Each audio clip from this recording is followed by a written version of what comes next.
Hey, you're listening to Shaun of the South Live. That music here behind me are the boys from Gallatin Canyon. When you hear that hood owl howl, somebody's died, babe, somebody's died.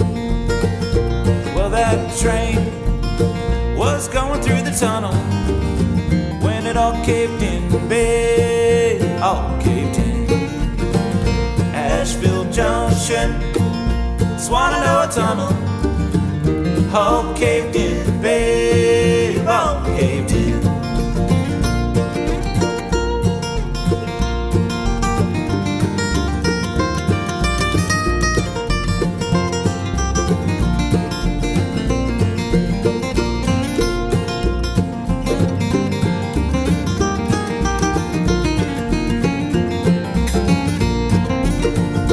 When you hear that hound dog barking, somebody's coming, babe, somebody's coming. Well, I'm sorry, man, said the railroad official, your husband's gone, he's a long time gone. Asheville Junction, Swannanoa Tunnel, all caved in, babe, all caved in.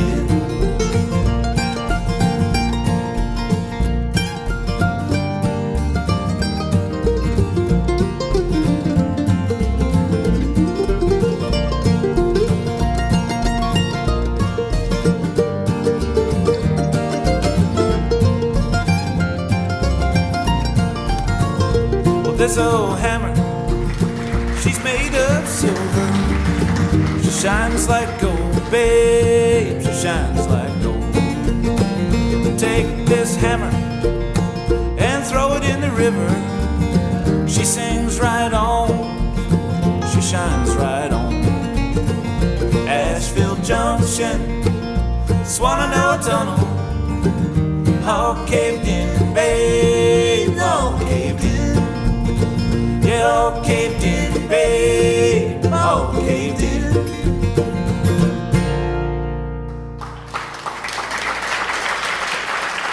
Gallatin Canyon.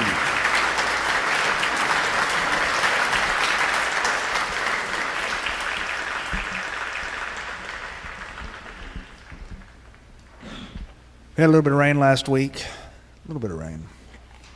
It did turn into a lot of rain around Wednesday. It got pretty heavy, the showers did. We get that a lot around northwest Florida and South Alabama. The weather blows in from the Gulf of Mexico up the coast, and it hits us and it hovers around our region just long enough to make our residents feel clinically depressed. And then it blows further north and it dissipates and it never even reaches Montgomery.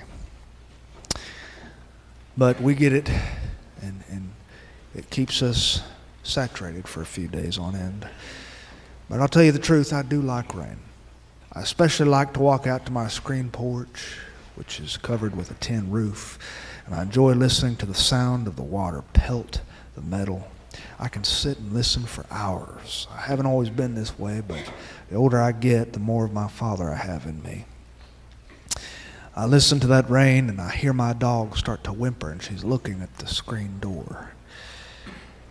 And I know what that means. She wants to go outside, but I ignore her. And I just listen to the rain fall, and it feels like sitting inside the snare drum of heaven, as if Beulah land itself is making its descent toward the earth one drop at a time. But this is interrupted by more whimpers, and finally she's scratching. My dog is scratching on the screen door. And that is dog code, international dog language for I have got to do something that will ruin your carpet. And so I stood up and I opened the door and I let her go. And as soon as I did it, I realized I had made a terrible mistake, because my dog, you see, is a hound dog. She's a black and tan bloodhound. She has a nose which can smell what you had for dinner on February the 10th, 2008. And she will use that nose to follow any scent which has been lingering since the Eisenhower administration on the ground. And she pressed her nose to the wet wet grass, and she followed some sort of invisible trail, and it led her to a big mud puddle which was roughly the size of Lake Superior. She jumped in it without even a moment's worth of hesitation, and she rolled around in that puddle like a chicken wing getting ready to be batter fried. She jumped out and she looked at me with these wild, crazy eyes and a wide open mouth grin, and she ran toward me, and I held my hands out to stop her. I said, "No, no, no." But she ran anyway. And when she reached me, as soon as she was close enough, she shook her coat so vigorously that the skin made a flapping noise, and every atomic-sized molecule and nuclear-sized particle of dirt and mud was flung from her black hair and embedded into the very fibers of my clothes. And I said a very ugly word. And I took her by the scruff of the neck, I walked her into the bathroom, and I washed her for about 30 minutes, and it took about that long to get the stink off of her and get her smelling like Clairol shampoo again. She ran straight back toward the screen door after I had towel dried her, and she scratched on the door, and I said, "You know what? You're just going to have to pee all over the kitchen floor, honey." Rain is kind of a way of life in Northwest Florida, South Alabama. It's a way of life, and it's very important to find ways to entertain yourself, and this is why religion is so popular in the South. While I was towel drying my dog, I got a phone call from my cousin. He said, "My friend goes to a big mega church. You should see this thing. It's like Six Flags over Jesus. It's huge. And they're having some special service tonight, Wednesday night, and he invited me to come. I kind of want to go just out of sheer curiosity, but I won't go if you don't go with me." I said, I don't know. You know, I'm not a big church goer. I like church, but it was raining, and I didn't have a whole lot to do. My wife was gone for a few days, and you can only stand so much rain on a tin roof, so I agreed. After a few hours, he was parked in my driveway. I got into his truck, and we drove 2 hours northwest. 2 hours, and we talked about the old days. My cousin was what was known as a wild child. At least that's what everybody called him. He was wild. He liked to smoke cigarettes. He carried a few always rolled up in his shirt sleeve. He was the kind of kid who sold racy playing cards on the playground for 50 cents each. He made a lot of money from that deck of cards. He kept a stack of magazines beneath his mattress. He was a wild child who learned how to sow his wild oats early in life. We arrived at this huge church. It was a building which looked like it belonged in a science fiction movie. It was flat roofed, and it had tin metal polished to a mere finish on the sides of the building, and a fine wall of glass which rocketed toward the sky, and doors which were 50 foot tall, reflective glass doors. We stepped out of the truck, and I looked at this thing, and my cousin looked at it, and he said, there was a shuttle which came to pick us up, for we were parked about half a mile away from the front doors, and the man riding the shuttle had a headset on, and he said, "Hop on." We reached the front doors. They were gargantuan doors of pure glass, and they opened up. My cousin and I walked through, and we were greeted by two nice-looking greeters, a man and a woman, who were dressed in outfits that looked like they came from the official franchise of the Planet of the Apes. They handed us bulletins, only they weren't bulletins at all. They were magazines with cover models on the fronts, 200-page magazines with glossy pictures. And the cover models on the front were playing guitars, sitting on the hood of an old rustic Jeep, staring at the camera with that serious deadpan look that suggested they wanted to sell you a designer fragrance. And my cousin looked at the tall vaulted ceilings and the people which were lingering in this large thing they called a lobby, and he said, "Do you reckon these people are Baptists?" Well, there's no telling, because they have these new non-denominations today. And these non-denominations take elements from all the denominations and they mush them together in a mix of an unidentifiable denomination. But my cousin and I, see, we grew up with three known denominations to us. We knew Baptists, Methodists, and people who spoke at tongues at funerals. Long ago, my cousin and I were fascinated with the Pentecostals. Tyler, our friend, was a Pentecostal, and he would tell us stories about how their church services went. One day at the playground, Tyler was telling us about how he had gone down front with his mother, and he'd watched her faint when the preacher pressed his hand on her forehead. We said, "Was she okay?" He said, "Oh, she's fine. All she did was go down under the power." Go down under the power. We'd never heard of this before. So my cousin and I decided we would go visit Tyler's church. We visited that church. The preacher was a man who stood at the pulpit. It was a wood-roofed, wood-floored room which perfectly reverberated the sound of his voice across the room. You could hear him from the front, where the pulpit was, all the way to the back. You could listen, you could feel the man's passion coming through his voice. There's a way that Pentecostal preachers speak. It's a shouting, sing-songy kind of preaching. At the end of the service, the preacher had rolled up his sleeves and taken off his coat. He was sweating through his white button-down shirt, and he looked into the audience and he said, "We're about to have a prayer time." And he waved his hand over the audience, and people seemed to know what to do. Folks were standing up, and they were walking down the aisle. The first man to walk down the aisle toward the preacher was a young man, and he looked at the preacher, and the preacher stopped him, and he said, "You." He knows what you do when no one's looking. And then the preacher reared his hand back, and he threw an imaginary ball of lightning at the young man, and the man fell backward under the power, and he giggled on the floor like a 10-year-old schoolgirl. And the people cheered, and they cheered. And another man walked down the aisle.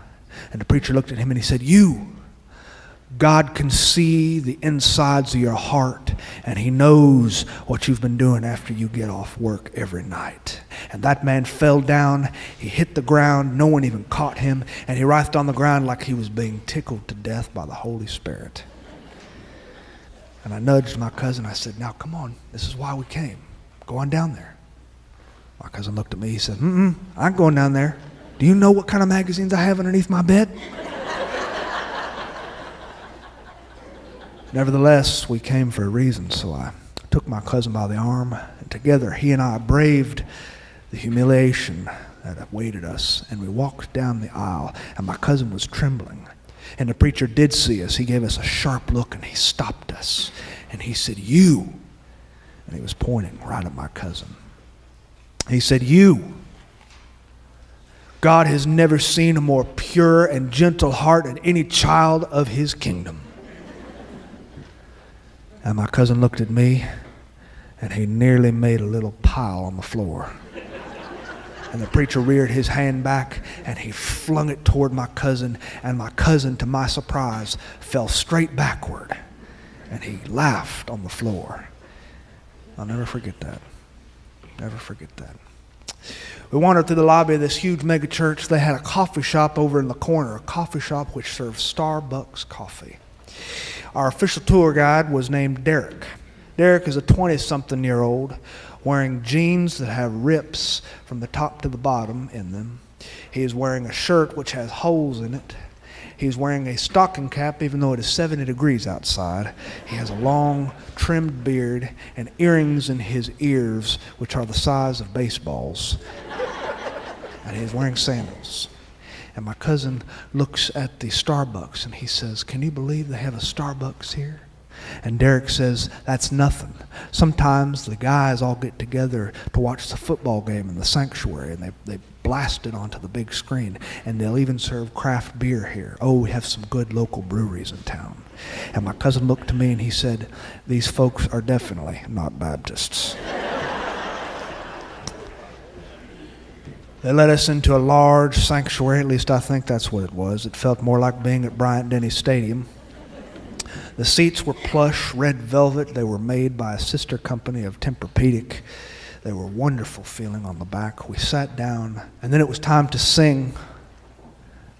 A young man got up front on the stage, and he led the singing for an entire congregation of people in t-shirts and ripped jeans. And the young man was singing songs, and the lyrics were blasted onto an LCD screen behind him. There were only about 4 lyrics to this song. The song itself was, you are, you are, you are, you are, you are, you are, you are, you are amazing.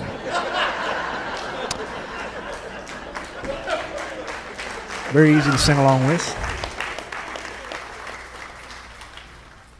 I remember going to a church that was small, and when people sang, they sang words which they read out of hymnals, and the words were triple syllable words. There's a hymn that I can remember singing with the word Ebenezer in it. Ebenezer. Or the lyrics to the 4th verse of Amazing Grace. I can remember singing those lyrics. When we've been there 10,000 years, bright shining as the sun. After the music portion of the service, the pastor took the stage. And the pastor was a man who was dressed in a silk suit, which was shiny and probably more expensive than any one of my kidneys. And he had a Garth Brooks microphone slung around his face, and he threw his arms wide open as if he were giving the entire church one singular bear hug, and he said, "Greetings, family." And everybody threw their arms outward, and they said, "Greetings." And I leaned over to Derek, our tour guide, and I said, "Is that the pastor?" He said, "Well, our pastor doesn't really like that label, to be honest. Our pastor doesn't really like labels at all. He prefers that people call him doctor." Well, the good doctor gave a sermon, which was unlike any sermon I'd ever heard before. He did not use a King James Bible, leather-bound with gold-leafed pages, to speak. He used his New York Times best-selling book. He spoke positive words, though, I do have to say that. And he smiled a lot. He smiled a lot. If a man could win an award for smiling, this guy would be the all-time state champion. And at the end of the service, there was absolutely no invitation. During my childhood, a church service was extraordinarily predictable. You knew what you were going to get before you even got it. You would walk in, there would be a little meet and greet time. After an opening song, the pastor would smile from the pulpit, and he would say, now shake hands with your neighbor. And then we would all sing a few more songs out of the White Broadman hymnal or the Cokesbury hymnal. And then we would all sit down in wood pews, and we would listen to a special song sung by someone who was only moderately talented, but we took what we could get in the Baptist church. And then after the music, the pastor would take the stage, and he would speak unamplified, and his voice would carry the natural acoustics of the room would make him sound as if he were preaching straight to you.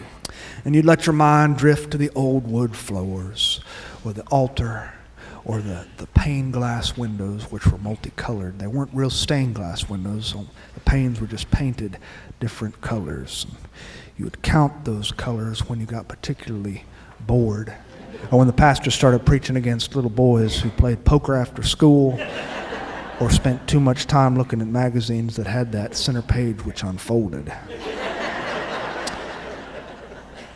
And then there would be an altar call. An altar call or an invitation, depending on the denominational tradition you hail from. The invitation is where the pastor invites anybody who is not living right to come walk down the aisle in front of God and country and maybe get saved for the 14th time.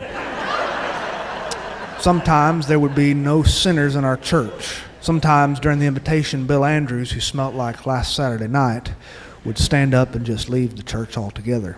Thus, the invitation would carry on for about 2 hours. And we would sing songs for these 2 hours like, "Just as I am without one plea, but that thy blood was shed for me, and that thou bids me come to thee, O Lamb God, I come, I come. Or we would sing, there's room at the cross for you. There's room at the cross for you. Though millions have come, there's still room for one. Yes, there's room at the cross for you. And you'd be sitting with your granny, and you'd be about to starve to death. So you would take one for the team just to get things over with, and you would walk down that center aisle, and you would ask the pastor to pray for you. And finally, mercifully, Miss Betty would stop playing the piano, and we could all go out to lunch. But this church, this mega church, did not do that. We walked back through the lobby. We shook everybody's hand, and we followed our tour guide Derek out to the lobby. He led us to what's called the hangout place.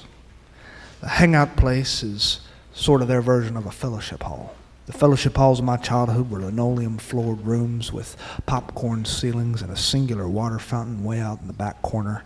This place, the hangout, was about the size of the Great Mall of America. It had fast food chains inside, and you could take your pick of what kind of food you wanted to eat. My cousin went and he got the pad thai, and I was searching endlessly for fried chicken because a fellowship hall is not a fellowship hall without fried chicken. But there was not even a single piece of fried poultry found in this food court. On the way home, my cousin and I talked about the old days, and we shared memories about the old churches we'd been to.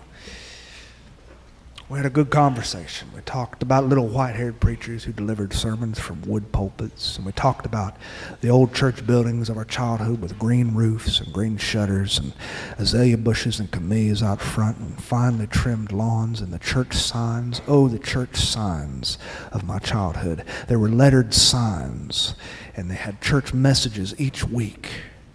Church messages like, "Are you lost? Try Jesus."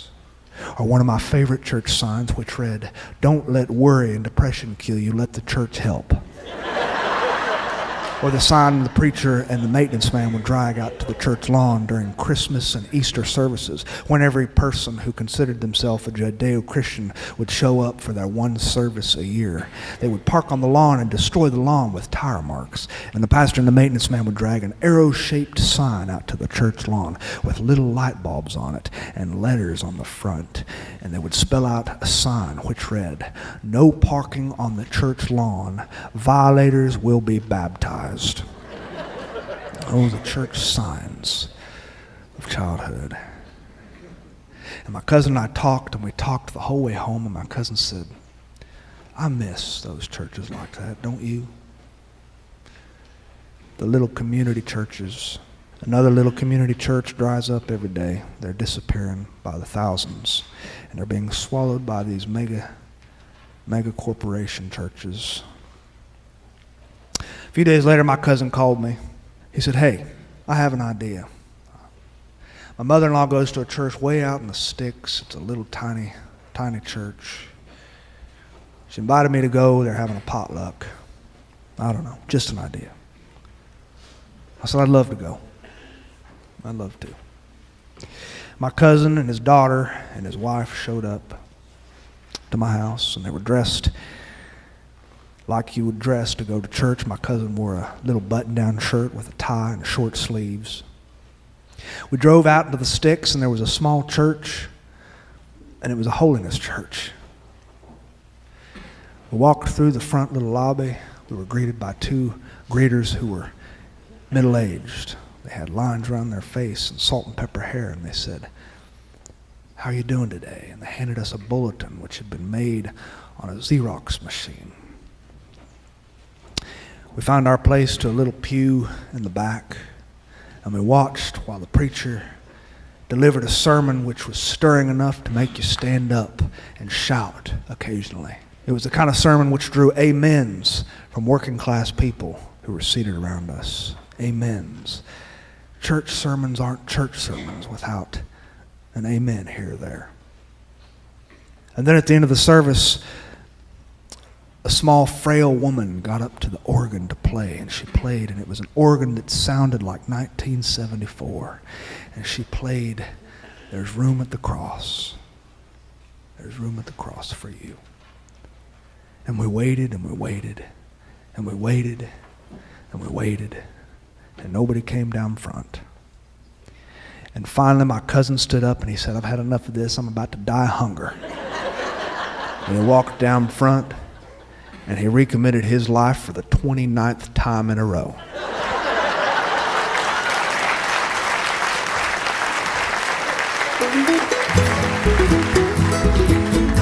Thanks for listening to Sean of the South. I've been your host, Sean Dietrich, and it has been a real pleasure.